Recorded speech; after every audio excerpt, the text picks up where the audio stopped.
sudah melek merem lagi, terus sampai capek. Mana Tuhan ini melek mereka dakocan dari sini kan?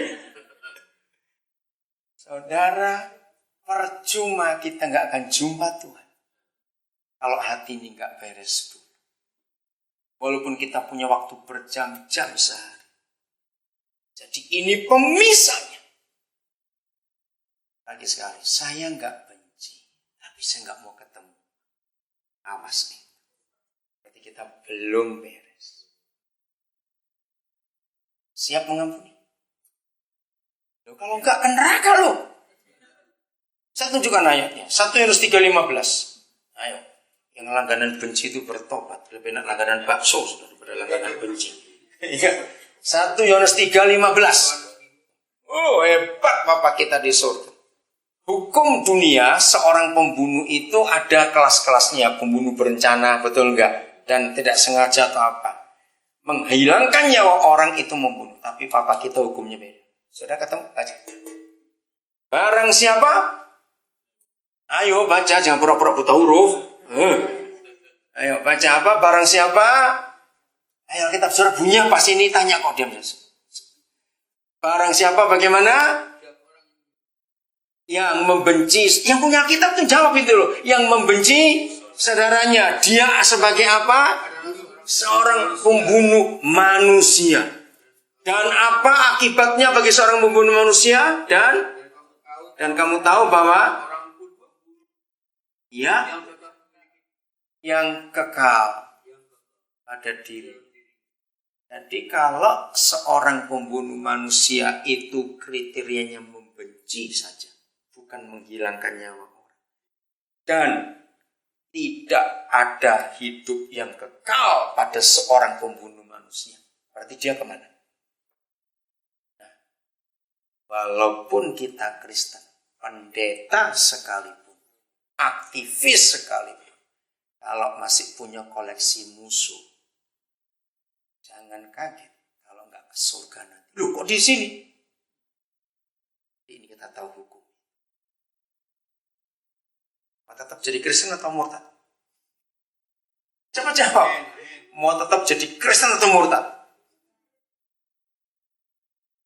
Kalau saudara pernah dengar ada pendeta di Papua tapi dia orang Minahasa yang pindah jadi Islam, jangan kaget. Ya. Alasannya satu, karena itu ingin kawin lagi. Nah, ini orang lagi gempar di Indonesia, dia jelek-jelekan Kristen. Ya alasannya, karena dia ingin kawin lagi. Di Kristen nggak boleh, di Islam boleh masalahnya. Saudara, kalau kita mau tetap Kristen, ini hukum. Benci itu membunuh orang. Saya tanya lagi, mau tetap Kristen atau murtad? Kok berat? Kristen itu jauh kok nggak tegas?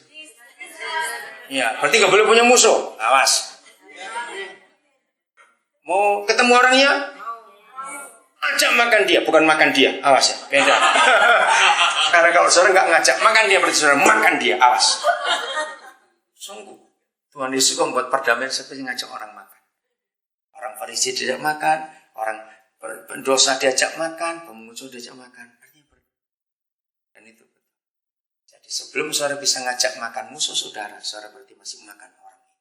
Awas. Serius loh saudara. Ayo, suami istri yang belum mengampuni siapa? Saudara, dosa ini memisahkan. Keluaran 25 ayat 22. Ayo, cepat-cepatan. Kita menemukan ini. Di mana Papa kita bertemu dengan kita, ada tempat khusus. Ya, bukan ruangan, bukan apa-apa. Tidak. Bagus sekali kalau Papa kita berjumpa dengan kita. Ya. Dan di sanalah siapa? Apa? Aku akan apa? Bertemu dengan engkau. Nah, ini dia. Di mana? Dan dari atas apa? Tutup pendamaian. Bahasa Inggrisnya bagus. The mercy seat. Mercy.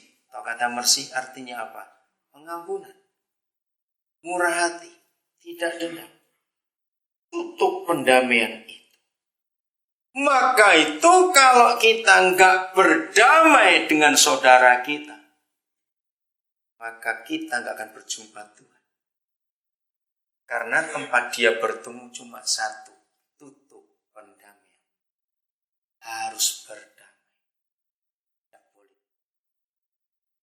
Ini logika anak-anak waktu saya ngajar sekolah minggu, ada yang tanya, "Oh, jadi kenapa kalau tutup pendamaiannya Tuhan tidak mau ketemu di tempat yang lain?"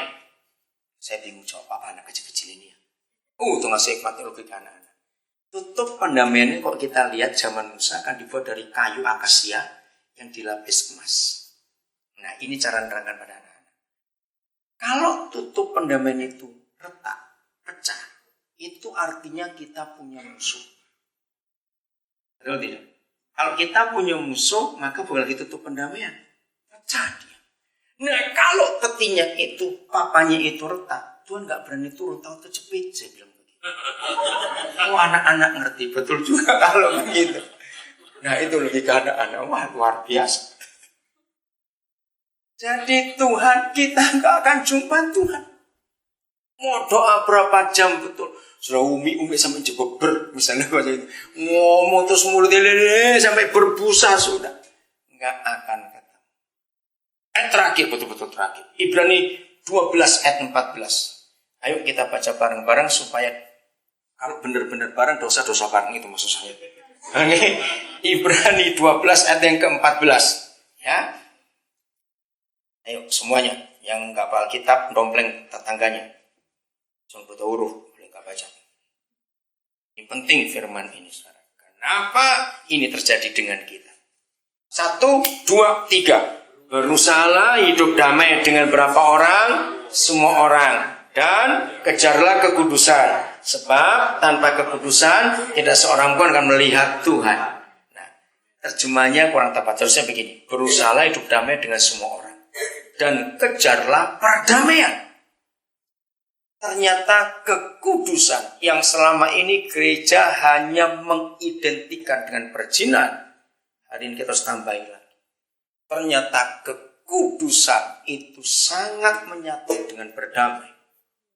Sebab tanpa perdamaian dengan semua orang, kita tidak akan bagaimana? Nggak melihat Tuhan. Maka itu nggak ketemu. Karena ngelihat aja enggak, bagaimana mau ketemu? Oke, kita keluarkan kata pertama, berusaha. Kalau ada kata ini, kata perintah, berusaha. Dengar baik-baik.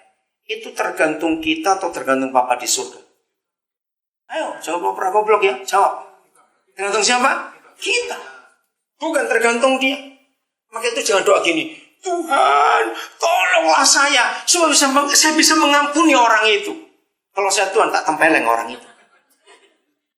Karena untuk mengampuni itu nggak bisa didoakan. Jangan bilang Pastor Ming, tolong doakan saya Pastor Ming supaya saya bisa mengampuni mertua saya itu. Jangan doakan Pastor Ming. Kunci dua itu dalam satu kamar seminggu. Iya, jadi damai dong. Ayo. Saudara lihat ayat ini. Berusahalah hidup damai dengan semua orang. Tidak terkecuali. Sebab tanpa perdamaian kita nggak bisa jumpa Tuhan. Ini penghalang satu-satu. Walaupun dia tetap rindu bersekutu dengan. Tapi penghalangnya yang kita siapkan. Itu. Mau bertobat hari ini, saudara. Nikmati keintiman kita dengan dia. Yang luar biasa. Kalau dari hari ke hari kita seperti itu, aduh hidup itu sekali. Nikmat kita jumpa dia. Semua kita hari ini pasti berubah kalau kita mau mengampuni semua orang. Amin. Tuhan memberkati saudara semua.